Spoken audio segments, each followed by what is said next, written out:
evening. I'm Chuck Scarborough. And I'm Sue Simmons. School's out for Joseph Fernandez. The Board of Education is expelling the feisty chancellor at the end of this semester. Today's vote came after a noisy public hearing. Our expanded coverage begins with Mary Savello live at board headquarters. Mary? Well, Sue, Chancellor Fernandez appeared almost relieved after he got his walking papers from the Central Board today, even though he has been criticized for AIDS education, his rainbow curriculum, and the condom distribution program. He said that he would not have done anything differently. Joe Fernandez is not a yes man, and today the Central Board said no more. Yes. After 6 hours of heated public testimony, debate, the 7-member Central Board of Education did what they said they would do days ago, voting 4-3 to oust the school's chancellor they hired just 3 years ago. People are going to have to live with what they did. But the vote that appeared inevitable did not dampen the testimony. The Lord loves us all, regardless of our sexual orientation, our race, our creed, and our color. We need to stop this. Chancellor Fernandez must stay. For every parent who demanded the board extend the chancellor's contract, there was one who demanded his ouster.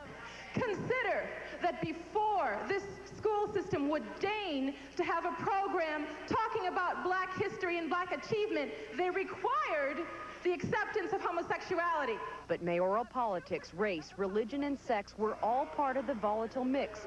The mix that resulted in a majority resolution to fire Fernandez. It was signed behind closed doors 2 days ago. The president of Rebel Local School Board 24 in Queens showed up to get in her last licks. May he prosper elsewhere. We want you! We want you! But politicians who fight for dwindling dollars said it's the city's school children who may pay. Life is just absolutely strange that we have a chancellor being considered for dismissal that is not corrupt, that is not charged with mismanagement, that no one has challenged his dedication to the kids, that is known nationally as an innovator, as an educator. But inside, it was too late. I wouldn't have done it differently. I would not have done it differently. Well, after the vote by the Central Board today, the president, Carl McCall, which has been a Fernandez supporter, says that it's possible he may stay, that after all, there's a lot of political support and perhaps the board composition should change. So I asked Chancellor Fernandez, hey, do you think you might stay? And he said, watch me. He's going. Reporting live now from the Central Board, I'm Mary Savello. Back to you folks in the studio. Mary, thank you. Fernandez is the city's highest paid salaried worker at $195,000 a year. Chancellor Fernandez began his stay in New York by shaking up the school system bureaucracy. He ended it by rattling many parents. But it was a job assignment he relished, at least at the beginning. It's a risk for me to go to New York City. I recognize that. But it is the #1 school system in terms of size in the country. The stormy reign of school Chancellor Joseph Fernandez started 3 years ago when he arrived with a national reputation for reforming Miami's schools and a local understanding of our own inner city. Fernandez grew up in East Harlem and overcame a drug problem. He won early praise for transplanting successful Miami programs to New York. School-based management put daily decision-making power into the hands of parents and teachers. Administrative costs were slashed, and the money was pumped back into the schools. Principals were put on notice that they would be removed if they didn't perform. The transfer works basically if a principal needs some strengthening in an area, we have the ability to move that principal out and retrain them. If we can't retrain them, then we'll move to dismiss them. But some of his innovations got a failing grade with some parents and local school boards. Controversy erupted over a program to distribute condoms in the high schools without parental consent. But when he implemented his Children of the Rainbow curriculum, designed to teach young students acceptance of homosexual lifestyles, there was outrage. One community board openly revolted. God didn't create Adam and Eddie. He didn't create Eve and Jane. He created Adam and Eve. We came here with a change agenda. Before I got here, people told me, you know, don't be slow about it. We want the school system changed. And everything that we've dealt with in one way or another has been controversial.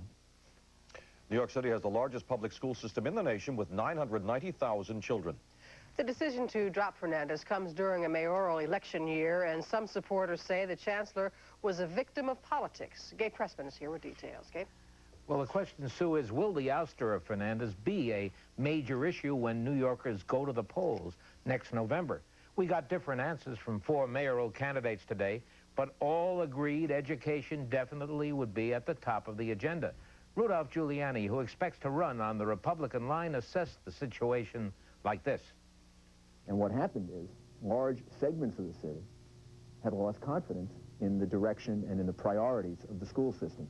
Fernandez's failure to play the political game successfully within the school system caused his downfall. But his stormy reign and departure seem bound to affect the mayoral politics of 1993. Supporters of Mayor David Dinkins are concerned he'll be blamed by three groups: Latino voters for failing to save the major Hispanic office holder in New York, middle-class voters for defending Fernandez's controversial programs to educate children about AIDS and distribute condoms, and by liberals angry that their agenda has been defeated. The mayor, attending Arthur Ashe's funeral in Richmond, Virginia today, commented, as far as Joe Fernandez is concerned, that's the action of a few, even though a couple of the members of the board clearly support one of my opponents. The education of the children of New York, where we go from here. Dinkins' rivals and the second most powerful official in New York are certain this issue can be decisive this fall. Children supersede elections, and this city goes down the tube unless we have a really good education system. We had a great education system, and we still have a good one, but it's being mired in all kinds of issues that have nothing to do with educating our kids. I would hope that all of the mayoralty candidates, not just Mayor Dinkins and Andy Stein, but Rudy Giuliani, would agree that we need to restore standards to the educational system in New York City. Education should be, and I'm going to make it, a major issue in the mayoral campaign. So how can you realistically say that education is going to be a major issue, but the selection of a new chancellor isn't? Perhaps Fernandez's major mistake was not to allow opponents of his social agenda a chance to vent their feelings publicly months ago. In a real sense, what we saw today was a revolt of people in the outer boroughs against the establishment, those with different values, middle-class people, white, black, Hispanic, speaking out against the ideas as they perceive it of elitists in Manhattan. Sue? Gabe, thank you. Our expanded coverage of the Fernandez firing will continue. Coming up at 6, Carol Jenkins will examine the impact of today's decision on New York City school children. And in other news, the worst thing that could have happened did happen to a pair of New Jersey children who were left home alone. They died when a fire broke out in their Carteret apartment. Ben Farnsworth reports. Firefighters fought desperately to save the lives of 4-year-old Ashley Johnson and her 17-month-old brother, Christopher. It was a battle they lost to the flames that raced through the apartment on Roosevelt Avenue. The children's mother, 22-year-old Lisa Johnson, and her live-in boyfriend, 37-year-old Edward Boyd, young Christopher's father, appeared devastated as they faced the judge and charges of endangering the welfare of minors. The Middlesex County prosecutor said the couple went shopping at a nearby supermarket and left the small children home alone with a hot stove and a pot of boiling water used as a heating booster, a pot from which the water soon evaporated. One of the burners was on, that a pot was on the stove, that pot burned down and caught on fire. That's what everything appears to, that's what appears to have happened. Once that started on fire, you had very intense heat in that apartment. Yolanda Velez lives in the apartment next door. She sprained her foot trying to rescue the children. She could hear them calling from behind a locked door that she tried to kick down. I heard the kids say, "Daddy, Daddy." I don't know if it was the baby girl or the baby boy, because I never seen the kids before. I just moved in there about 4 days ago. The judge refused to jail them because of the disaster that has befallen the family. He said they are not a flight risk. For the prosecutor, this is a crime that hits home, literally. This is a message to everyone out there of the dangers of leaving children alone. Ben Farnsworth, News 4, Carteret. The adults who are accused of leaving those children alone have been released without bail. A suburban Chicago couple accused of leaving their kids home alone while taking a Mexican vacation faced new charges tonight. David and Sharon Shue were arrested in December when their plane touched down in Chicago. They are accused of neglecting their 4- and 9-year-old daughters by taking off on a trip and leaving the kids alone. Now the parents are accused of abusing the youngsters in earlier incidents.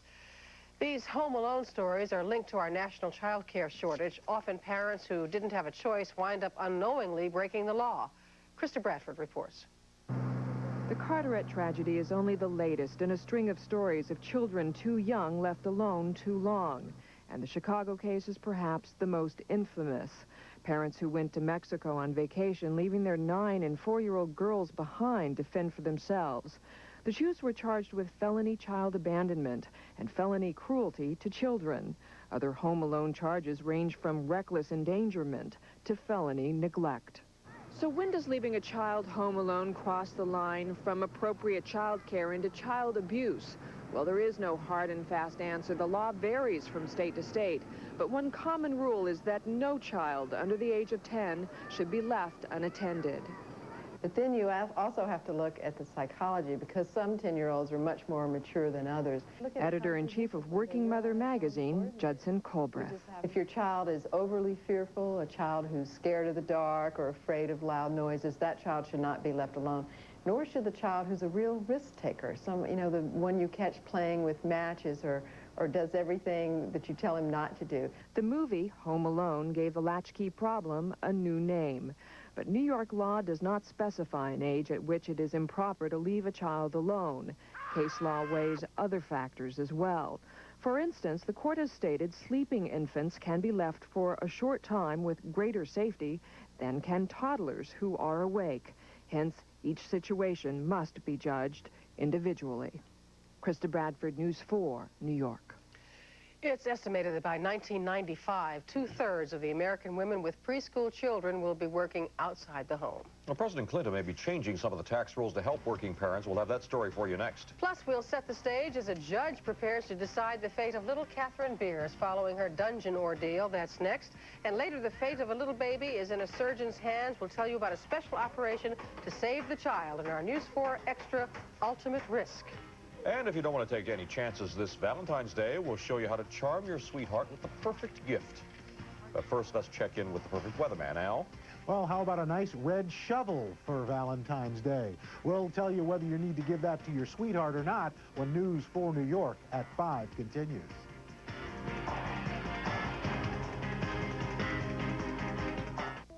The eyes of America. Because they're so important to all of us. And because most of us live on a budget, Pearl Vision makes this special offer. Buy one pair of glasses, get a second pair free. Just write your own coupon and come to Pearl, America's #1 eye care specialist. With over 1,200 affiliated doctors of optometry, no one cares for your eyes more than Pearl. Call 1-800-YES-EYES for locations and details. Maurice Valenzi's great winter sale is on now. Don't miss it. It's President's Month at your Tri-Honda dealer. Get a great deal on a new Accord. If you've heard of Washington or Lincoln, either one of them, you qualify. News Radio, 1130 AM, the news that matters to you. What you don't know can cost you your health. Turn to Bloomberg News Radio, 1130 AM, the news that matters to you. What you don't know can cost you your business. Turn to Bloomberg News Radio, 1130 AM, the news that matters to you.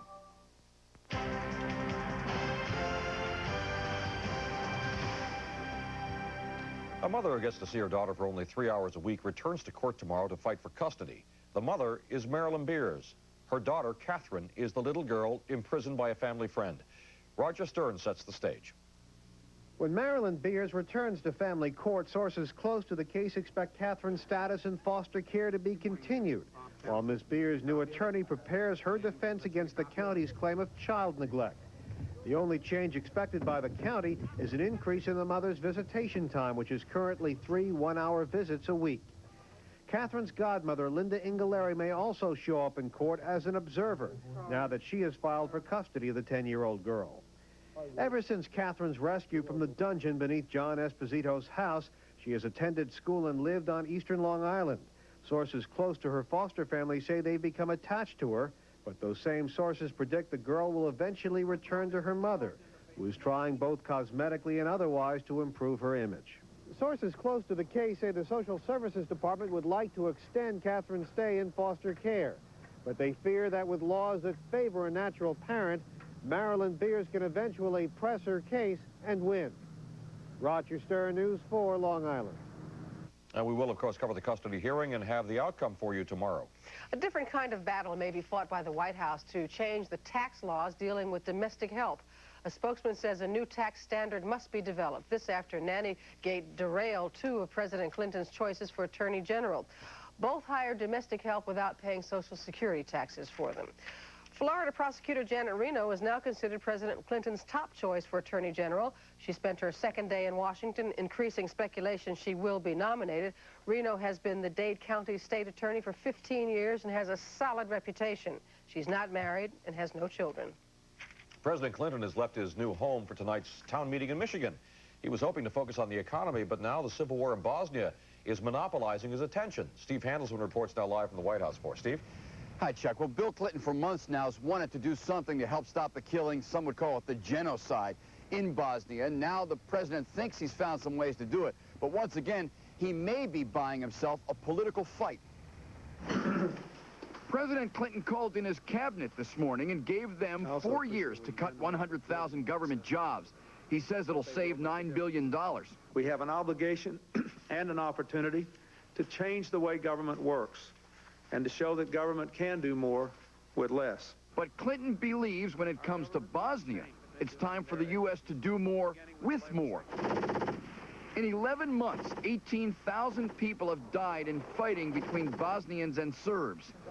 Now Clinton proposes a tighter trade embargo on Serbia, enforcement of the UN no-fly zone over Bosnia, stepped-up relief for war victims, and possibly sending U.S. forces to join UN or NATO peacekeepers. The United States is not the world's policeman. We cannot interpose our forces to stop every armed conflict in the world. Yet we are the United States of America. We have singular powers and influence. The president predicts the public will back his new move. Yes, I think they will want us to do more. They want us to do it in a prudent way, and I think that they will support this cause. But there may be opposition from some of the same leaders who are fighting among gays in the military. This morning on Today, Chairman of the Joint Chiefs Colin Powell sounded cool on sending U.S. troops to Bosnia. Well, it's a very difficult issue. I really don't want to get into it because the administration is now going through a very major policy review. And last week on Today, Senate Armed Services Chairman Sam Nunn was wary. These people have been fighting each other, unfortunately and tragically, for 1,000 years. And I do not want to see us have a large number of ground forces injected right in the middle of a civil war. The public debate could begin tonight out in Detroit, where President Clinton's gone for that televised town meeting. I'm Steve Handelsman, News 4, live from the White House. Back in the studio. All right, thank you, Steve, and we'll tell you what happens in that town meeting tonight at 11 o'clock. Well, coming up, you might want to grab an extra blanket tonight. Al is next to show us how low the temperatures will go. Plus, the canine competition is over, and we are going to show you the top dog once again coming up on News 4. They're still showing right down the end. Now he's showing him for the crowd because he's already made up his mind. Nobody beats the Whiz. High tech, low prices, incredible selection, presidential sale, cutting edge, name brands, audio, video, cameras, computers, music, movies, and more.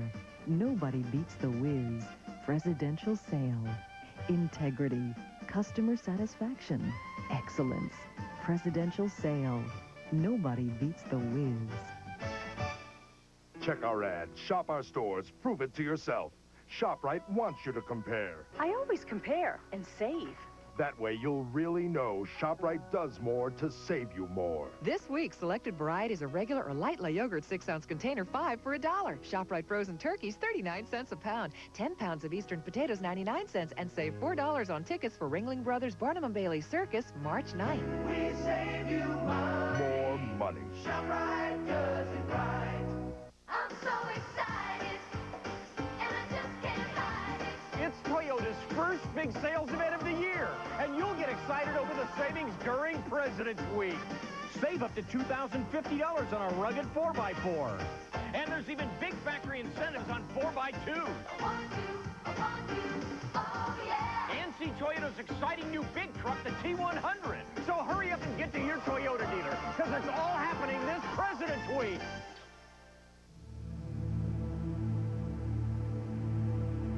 The images of brutal starvation are so painful. The children are so frail, so innocent, so sick. In Somalia and other African countries, another young life is in danger of being lost every 60 seconds, all for the lack of a few pounds of basic food, clean water, and health care. Join Save the Children's emergency phone lift. Call now with your credit card and we'll immediately start turning your compassion into the help these desperate young famine victims so urgently need. Your gift will save the lives of dying children and help Somalis with the essentials they need to feed their own families. It will only take a minute, but you'll never make a call that can do so much good so quickly for helpless young famine victims. Please, don't turn away from them. Call now and change the faces of starvation into the beginning of hope.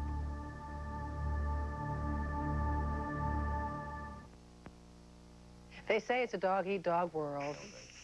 But now there's a new king of canine competition. The winner of the 117th annual Westminster Dog Show is an English Springer Spaniel named Sally Lynn's Condor, although last night we were calling him Robert. I don't know. The proud pooch belongs to a 97-year-old woman who is taking home her first Westminster title. More than 150 breeds competed for the coveted honor, and I think they said she... Shimsy again. Shimsy and Bob. Stop.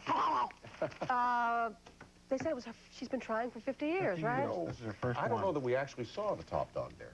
We saw a pan of them. Oh, we saw a bunch of them. Yeah, well, it was a dogs, but Springer Spaniel. I think there was a Springer. Was there? You were there, Al. You know if there was a Springer Spaniel. Yes, there was. A great group, but I don't know if that was the Springer Spaniel. I don't Well, know. what was the dog's name? Which one? The one that won for best show, best Bob. dog. Bob? Yeah. Bob. But you know, no matter how much they wash them, they still smell like dogs. Al, don't say that. What's wrong with that? No, there's somewhere between dog and human when they make those shows.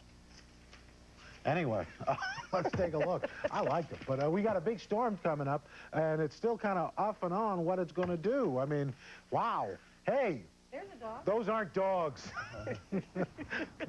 Here, boy. Thank you. Wilbur, check it out. 50 degrees our temperature right now, clear sky. Our winds southwest, a clear sky, winds southwest today, relative humidity checking in at 50%, and the barometer at this hour is falling. And as you take a look at tri-state area conditions, 52 at Newark, 51 Atlantic City, but right along the water, look how much cooler, 41 Bridgeport, Islip 42. Satellite view, here's what's going on. Clear skies now, but we've got low pressure that's back, going to be moving through the Tennessee Valley. If we could check out the satellite, show you what's going on, you'll see as that system starts to track toward us tomorrow, thickening clouds by Friday morning, generally snow around our region. Then a second storm is going to form off the Carolina coast and start to track up to the east. That'll start to bring in warmer air, and so our snow Friday will change over to rain, freezing rain and sleet, and then Saturday change over to all snow. But if the storm system here doesn't develop another one off the coast, then we're looking at mostly rain. So there's a lot of stuff going on. Here's what we think is going to happen. Take a look. Friday, we generally think it's going to be all snow. Then change over to snow, stay snow north and west, an icy mix just to our north and west, rain along the coast. Then for Saturday morning, an icy mix of freezing rain, sleet, snow, and rain north and west, rain along the coast with the possibility of coastal flooding. Saturday afternoon and evening as the colder air comes back in, all snow as moving from west to east during the day and on into Saturday night. And if we get even colder air in here sooner, this could happen sooner and we could be looking at appreciable amounts of snow. So we have to keep an eye on this. Forecast for tonight, thickening clouds, low to mid 30s for the overnight low, so a fairly mild night. Tomorrow morning, variably cloudy skies, upper 20s to low 30s, and then the rest of the day tomorrow, you can expect to see variably cloudy skies. Temperatures will be only in the low 30s to upper 30s, and by Friday morning, we start to see some snow, and then all the fun begins, that changing over stuff. So we're just going to have to keep monitoring this thing, but potential big storm. And I apologize to you for a remark I made to you earlier in the week. You predicted this on Monday, and I said it was too early in the week to tell. Well, and in reality, you were right. I mean, a lot can happen between, you know, Monday and Friday. So. But in reality, you were right. I like this. What did you say? In reality, you were right. Oh. Thank you, Al. All right. Don is up in the newsroom now with a look at what's ahead on News 4 New York tonight at 6 o'clock. Don? Chuck, thank you. The ouster of schools Chancellor Fernandez. How will it affect the children? Coming up at 6 o'clock tonight, Carol Jenkins gets reaction from teachers on the impact the Chancellor's departure will have on the nearly 1 million students in the nation's largest school system. Plus, Ralph Penza has a News 4 Extra on the dangers of incinerators. A report shows growing evidence of cancer and other health risks from existing garbage-burning incinerators. And many more are in the planning stage. Also at 6 tonight, the man who was the first to belt out a singing telegram. It happened 60 years ago today. On that note, we turn it back to you, Sue and Chuck. On that note. Oh, thank you. All right, Dawn, thank you. Still ahead in this newscast, hundreds of people gather to bid goodbye to Arthur Ashe, who lost his brave battle with AIDS. We'll have that story. Plus, we're going to have the results of a special operation, delicate surgery to save a little girl. Dr. Max Gomez has this News 4 Extra, the ultimate risk, as we continue.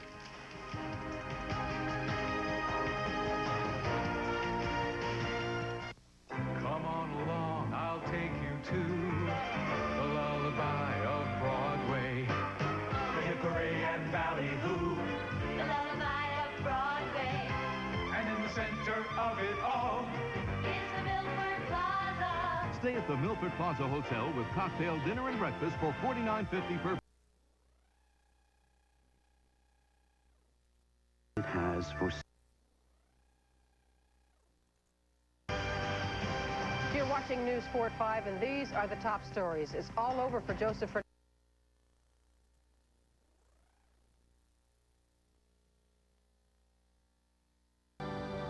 American Airlines, something special to Europe.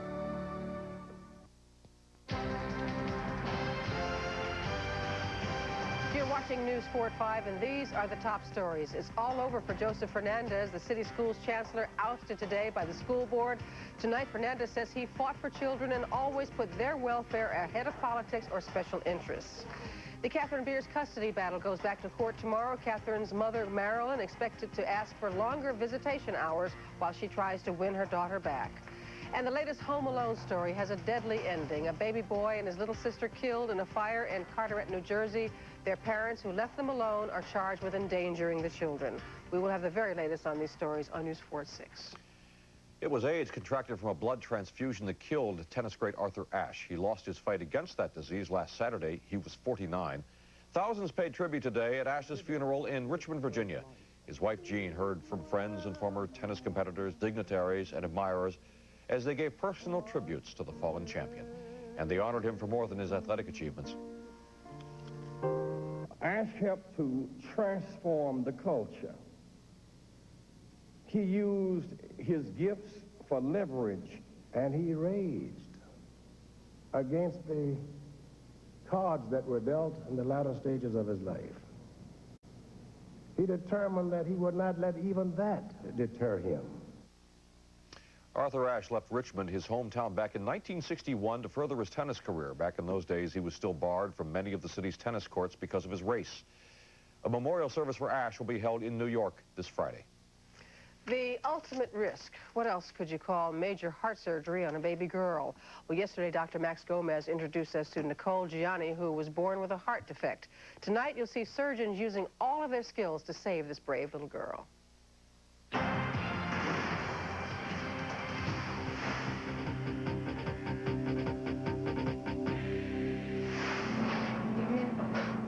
Yeah, put it right there.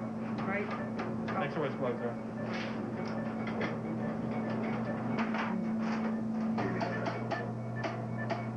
It's the day of truth for Nicole Gianni. This surgery could be the beginning of a relatively normal life for the 18-month-old toddler, or it could be her last day alive.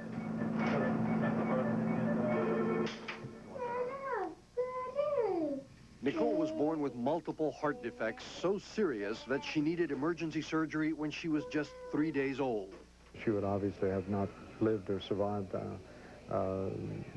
and been here to tell us about it. I mean, she really would have died. Dr. Joseph Amato is the chief of heart surgery at Schneider Children's Hospital of the Long Island Jewish Medical Center.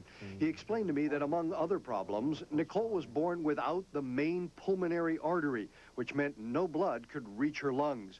He implanted a plastic shunt that helped for a while, but now Nicole needs more surgery. Her body has outgrown that tube, We could place another tube in there, but that would be another temporary operation.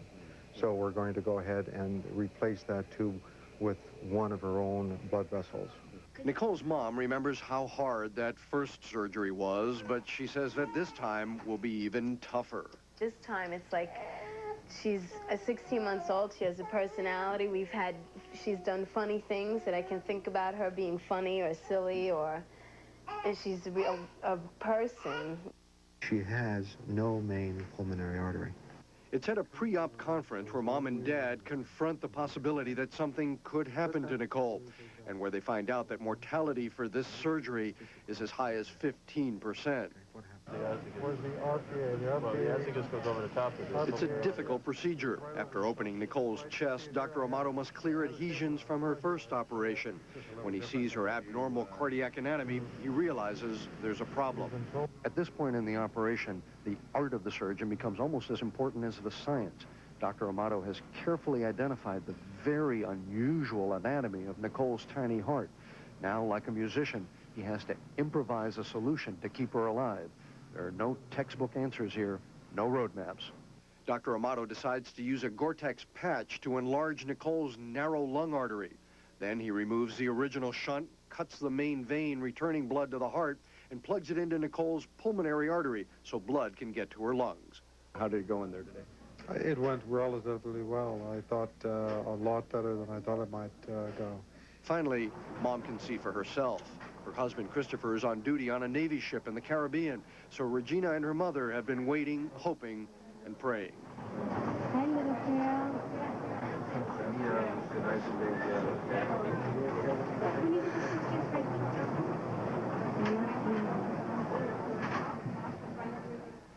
And today, this is Nicole Gianni, just 3 months after her surgery. She is a happy baby, almost a 2-year-old, and she's pretty much what a normal 2-year-old ought to be, chubby and happy, or at least getting chubby and happy. Isn't that right, huh? Isn't that right, little peanut? Yeah, you're having a good time. Regina Gianni, you're Nicole's mom. Tell me a little bit about how Nicole's doing. She's doing great. She's active, and she's been eating and gaining weight, and she's very happy. Yeah? And we all are. Now, tell me, in the 3 months since her surgery, her recovery was not without a couple of bumps here and there. What happened to her? Well, we got her home 2 weeks after her surgery, and she was home just a couple of days, and she developed pneumonia. So we had to readmit her into the hospital to be treated for her pneumonia, and she recovered from the pneumonia. It took a couple of weeks to recover from that, and then we finally got her home for good, and she's been home since then. Now, I can tell just in the time since then that she's really a different baby than she was before, isn't she? Yes, she sure is. Much more active and talkative and happy. And getting bigger. Oh, that's great. Well, listen, we wish you all the best. And I should say also, by the way, that Nicole's dad wanted to be here with us, but he is in the Navy and he's on duty aboard ship somewhere out in the Atlantic. Hey, baby. Somewhere out in the Atlantic serving Uncle Sam. He wanted to be with us, but Uncle Sam said, no, you've got to be with us for the afternoon or for the day or for the week or whatever. But anyway, that's the situation with a very happy and looking much better Nicole Gianni live from the Naval Weapons Station Earl in Colts Neck, New Jersey. Back to you in the studio. Max, you know, I noticed in the earlier tape when you looked at Nicole before she had the second operation, she looked a little bit blue, as though she wasn't getting quite enough oxygen before that earlier operation there, the one she just had. And she looks wonderful now. That's absolutely true, Chuck. A lot of the times the parents don't even notice how blue they are until after the surgery, and they're all pink again, and they say, oh my God, I didn't understand how much or how blue she was before that. She definitely had a little blue tinge, but she's pink and happy now. Thank you, Max. You bet. Well, we have a dose of good news tonight for women workers. JCPenney's is changing its no-pants policy. We'll have details for you. Plus, we'll hit the road to find out which tires offer you the best treads. And we'll check out spray on hair. Are men tossing away their toupees? That's next on News 4.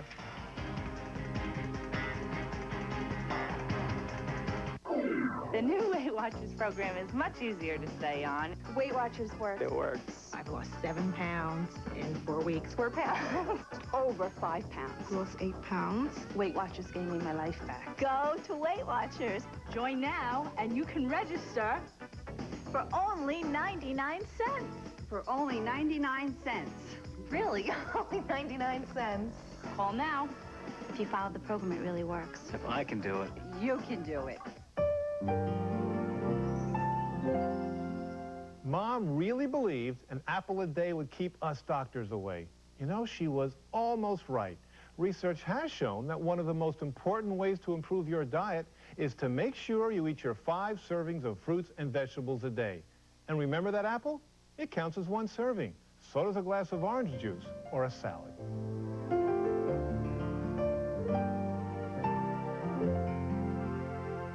This is Skip-Bo. This is Hippo. Skip-Bo. Hippo. Skip-Bo is not just a pack of cards. Hippo's not just a pachyderm. Skip-Bo is fun for 2 to 6 players. Hippo was fun for the Egyptians who worshipped him as a god. Skip-Bo is played by building runs of cards. Yes! Hippo's played like this. Skip-Bo is won by the first person to play all their cards. Now, the next time you want to have fun, what's it gonna be? I don't think so. Skip-Bo, from the makers of Uno. And now, Deluxe Skip-Bo.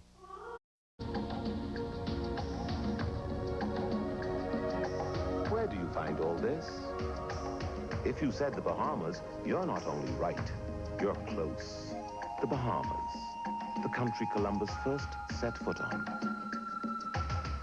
Non-stop from JFK and Newark. Call 1-800-7-BAHAMAS or your travel agent.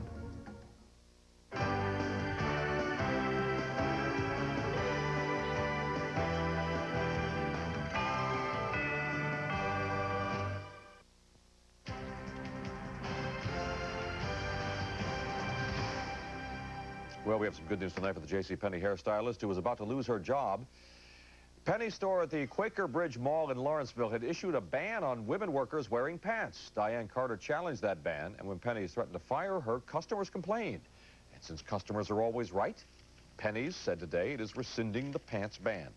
Well, are you driven to buy automobile tires based on the commercials you see? As Perry Peltz reports, they may all look alike, but they don't perform alike, and the difference can be a matter of life or death. So it does things ordinary tires just can't do. According to this TV commercial for tires, if you want to be safe, you better buy their brand.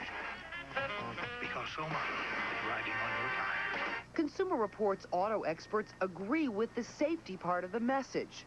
Tires are very important to the safety of your car, especially for handling and braking. The way tires affect handling and braking is what Bob Knoll's team concentrates on when they test the performance of tires. The first test was designed to see how well the tires hugged or cornered a wet roadway. Next, the braking test. The results? Most of the mid-price tires tested performed well, except one. The General Ameritech scored the worst in every one of our braking tests, wet or dry. We see no reason to buy that tire, considering there are better ones available.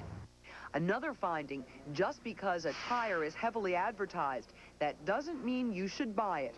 For example, the Michelins tested did not come out on top. That honor went to a newcomer from Goodyear. Goodyear's AquaTread was somewhat of a surprise to us. We expected it to perform well in the wet, and it did. It also did reasonably well in the dry. Goodyear's AquaTread costs between $900 and $100 per tire, which is more economical than some of the heavily advertised brands. As for the other tires that were tested, they range in price from $50 to $100 per tire. Perry Peltz, News 4, New York. To test the treads, Consumer Reports changed 72 tires, which is more than a motorist is likely to change in a lifetime of driving. Well, there was a product that is really turning heads, and a big profit to it is called New Hair. You may have seen those infomercials on spray-on hair, billed as the quick and easy way to cover up bald spots. Its manufacturer, Howe Laboratories, admits the cosmetic dye is just a temporary fix that washes out with the next shampoo, but that is not stopping people from buying this stuff. Howe says New Hair is selling out all over the country. I'm not trying to be a wise guy, but I didn't see any blondes there. Huh? But they must have it. Why would you bring that up, Susie? I don't know. No, but no, they did have it for white hair, so I guess they have it for all colors. Coming up. You might not be sold on Mother Nature's weekend plans. Al is next with a frigid 5-day forecast. My job is over, I know it. Woody Woodpecker in this. You've had it. Plus, a quest is underway for the country's ugliest necktie. For fuel in Hanover, Germany, and then the flight path was granted here to JFK. An extraordinary